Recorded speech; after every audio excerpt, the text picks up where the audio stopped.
So generally how I see it is there are two major reasons to eat. One is because you're hungry. Second is when you want to enjoy something. You crave for a pizza, you go and eat pizza. You enjoy pizza, that's a legit reason to eat whether or not you're hungry. Now snacking brings with it a third reason which is super corrupted, and that is eating simply because you're bored.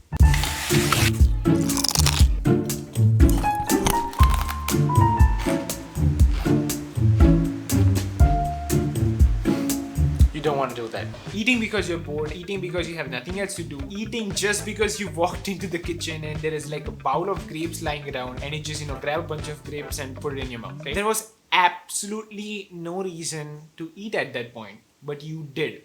And this is very destructive. If you do think about it, we rarely snack because we are hungry.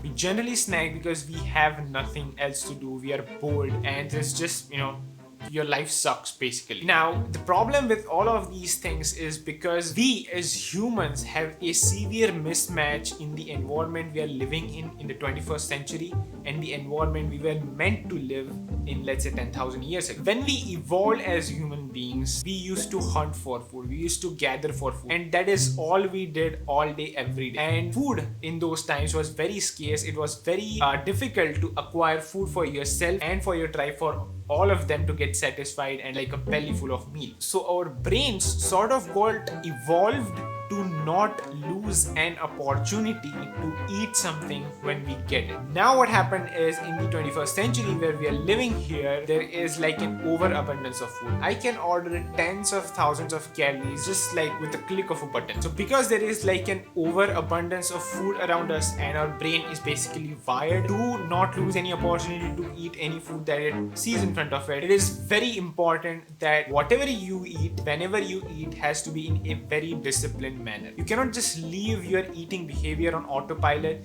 and just eat whenever you feel like it, because if you do that, that's a total recipe for disaster. This is why we have 1 in 3 people out there who are walking with pre-diabetes, who have class 3 obesity, who are just sick and unhealthy. If you leave yourself on autopilot in this environment where there is just food everywhere all around us and tasty food in that, you're going to get fat. You cannot help but not get fat. This is why it is very important to have some discipline, have some structure around how you eat throughout the day, what you eat throughout the day.